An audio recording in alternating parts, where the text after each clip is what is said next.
नमस्कार सर, सर्वात पहिले तर तुमचं खूप खूप स्वागत आहे MGM 90.8 FM वर.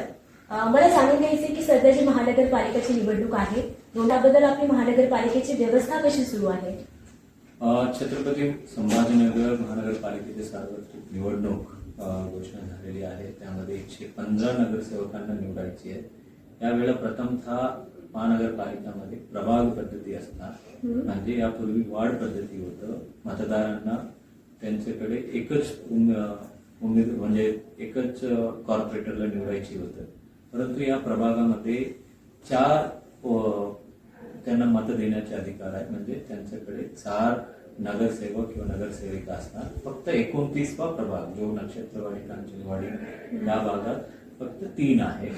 आणि म्हणून आपल्या महानगरपालिकामध्ये 11,18,283 एवढ्या मतदारांनी 115 नगरसेवक येत्या जानेवारी 15 तारखेला ते सकाळी 7:30 वाजल्यापासून संध्याकाळी 5:30 वाजेपर्यंत ते मतदान करणार आहे.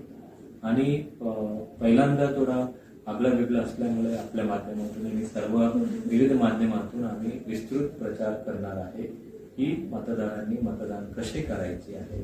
कारण यावेळेला तुम्हाला मतपत्रिका 4 वेगळं रंग असणार आहे. त्यामध्ये पांढरा म्हणजे त्या जे काही प्रभाग आहे, प्रभाग A मध्ये पांढरा रंग, त्यानंतर गुलाबी रंग असणार आहे, आणि फिका पिवळा, निळा अशा पद्धतीचं 4 वेगळ्या रंगाची त्या ठिकाणी मतपत्रिका बॅलेट युनिटमध्ये असणार. आणि तुम्हाला त्या मतपत्रिकामध्ये तुमच्या पसंतीच्या अनुसार 4 मतदान त्या ठिकाणी करायचे आहे. त्यानंतरच ते मतदान तुमचं संपलं अशा पद्धतीचं आहे. त्यासाठी जवळपास 1269 एवढं पोलिंग स्टेशनमध्ये जवळपास 8,000 कर्मचारी त्याच्यामध्ये गुंतलेले असणार आहे. आणि जवळपास 2,500 पोलीस कर्मचारी त्याच्यामध्ये बंदोबस्तीसाठी असणार आहे. आणि एकंदरीत पहिल्यांदाच प्रभाग पद्धती असल्यामुळे सर्व महापालिका सर्व लोक सुद्धा उत्सुक आहेत. येस, मतदारांची यामध्ये काय भूमिका असणार आहे आणि काय त्यांनी काळजी घ्यायला पाहिजे? काय काळजी घेतलं पाहिजे आपल्या पहिलं, कारण जरी आम्ही आपल्या माध्यमातून जानेवारी 15 हा जरी हॅमरिंग होत असेल, परंतु मतदान जाण्यापूर्वी आपल्या कुठलं मतदान केंद्रामध्ये जायचं आहे आणि ते पहिलं आपण स्टेट इलेक्शन कमिशन महाराष्ट्र या वेबसाईटवर जाऊन त्या ठिकाणी आपले नाव टाकून कुठले मतदान केंद्र आहे, किंवा तुमच्याकडे विविध प्रकारचे उमेदवार येऊन त्यांचे पोलचे वगैरे काही देत असेल, परंतु आम्ही महानगरपालिकेच्या माध्यमातून तुम्हाला पोलची तुमच्या घरापर्यंत येऊन देण्याचा आमच्या व्यवस्था असेल.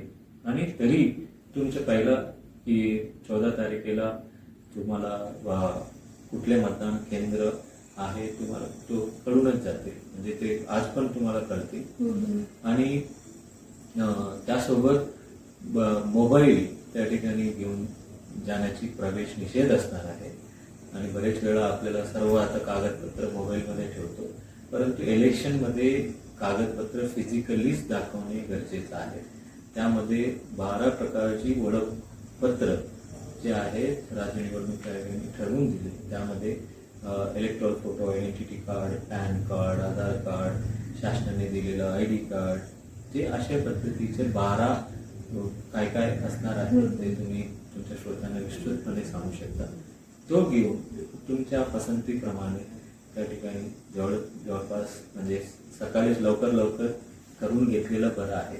आणि यावेळेला जास्त लोकांनी रांगेमध्ये उभा राहू नये म्हणून प्रत्येक मतदान केंद्रामध्ये आता 900 मतदान आपण 900 मतदारांसाठी एक मतदान केंद्र आपण केलेलं आहे, जेणेकरून जास्त, कारण यावेळेला मतदान करायला सुद्धा थोडा वेळ लागणार आहे, कारण 4 मतदान करायचे आहे.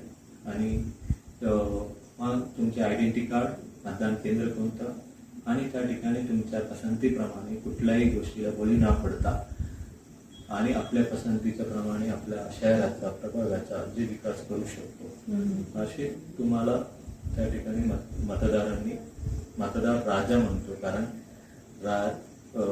याच्यामध्ये लोकशाहीमध्ये राजाचा प्रकार नाही आहे, राजा हा मतदार असतो.